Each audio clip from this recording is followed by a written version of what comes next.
So I got a little bit of free time this morning before stuff starts to happen.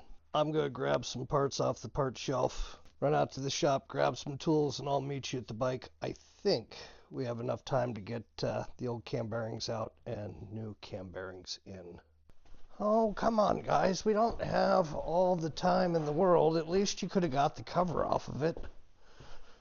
All right, well, so much for having good help.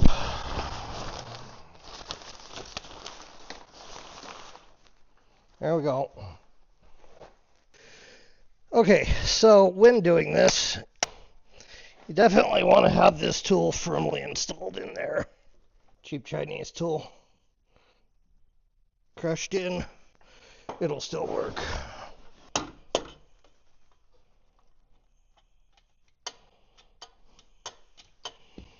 Okay, I can hear it going back and hitting the flywheel.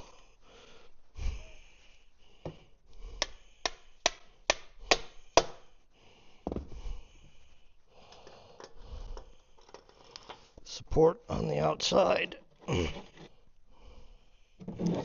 Okay, once again, making sure that we don't hear any weird or surprising sounds. We should maybe get a little pop when it first gives way.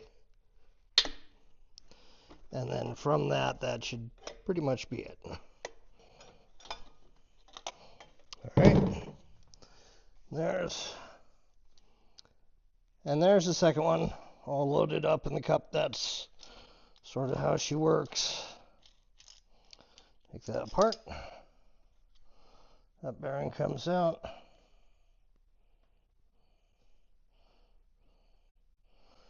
They look like they're all intact, so. And on both these bearings that I pulled out, the numbering is to the outside, and we'll go back in with the bearing numbers on the outside. And there's all sorts of weird thought processes about why you do that. The stamping makes the face harder, they make one side thicker.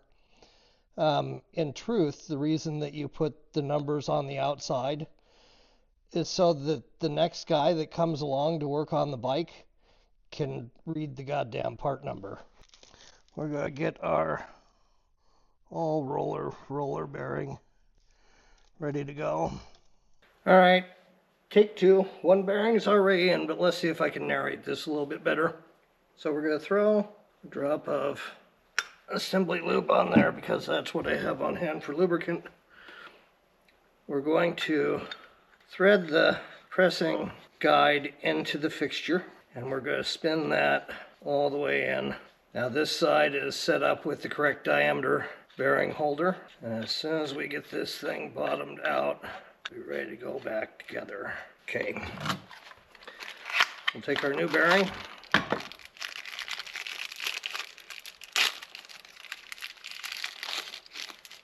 Little bit of assembly lube is what I'm using in lieu of press fit lube. The side that has the words on it goes up against the tool so that they face out, so no words on that side. This large hole right here is going to line up on that dowel pin. We'll start getting our thumb screws in there. We'll bottom them out, we'll turn them back 1/8 of a turn so that they're loose. Get the next one in there. Now these aren't per se precision machined parts because there is a tolerance in the specification for the motor, so there has to be some built-in wiggle room. There's a little bit of wiggle room in the holder. There's a little bit of wiggle room in the plate. So we're going to back all these things off just a touch till this plate is loose and moves up and down freely. I can already see that that bearing is not going to line up correctly. There we go. Okay, so we're going to get that threaded in there, hand tight, and this plate's still loose. We're going to give it a little bit of a crank to let it start. Then we're going to back it off, back till it's hand tight. We're going to tighten up our thumb screws, back it off a little more, making sure that the thumb screws are now nice and tight. And we're letting the bearing and the hole center everything. And this is going to give us the best possible chance to get a nice straight push in there. We're looking for no weird sounds, no jumping. We don't want to get tight and loose as we spin it. It should just be a pretty even, consistent pressure if it's going in nice and straight. If it's not, you need to stop, back out, readjust. If it continues, then you need to figure out what's wrong. You may have the wrong size bearing that you're trying to force in there. It could be a number of things. All right, so that's in. We'll back it off. So now we'll get our thumb screws taken loose. All right, then we'll disassemble it and put it away.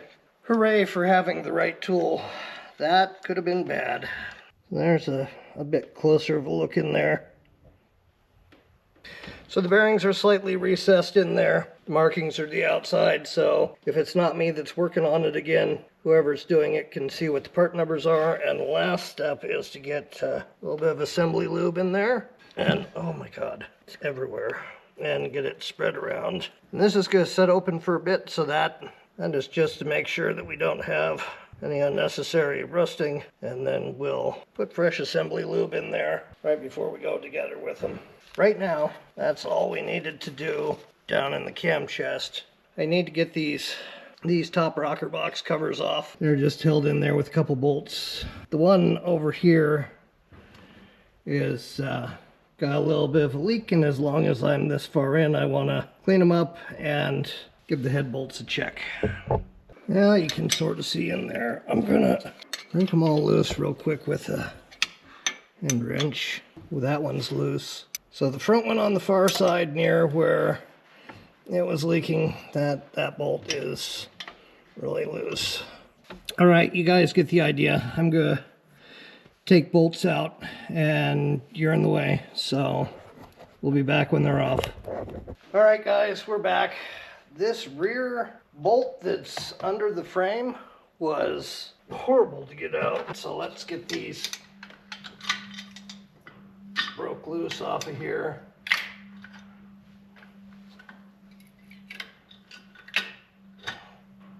All right, there's the rear one.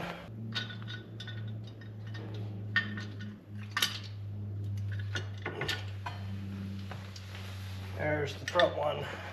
Well, we're right here. We're just going to give everything a quick inspection. There's compression releases right there. They take a special cut socket to take out, but they don't feel loose. Check the torque on the head. I'll get in here with a gasket scraper and get all that scraped off. You can see that we've had a bunch of leakage back in there. So I'll try to get all that cleaned off. It should look more like this one without a bunch of excess oil, dirt, and dust plugging up the air galley. There's the underside of the front one. Anyway, that's what we got. I'm gonna get that stuff into the shop and get it cleaned up, and right about here is where this project's gonna conclude for today because I gotta get going. All right, see you guys on the next step.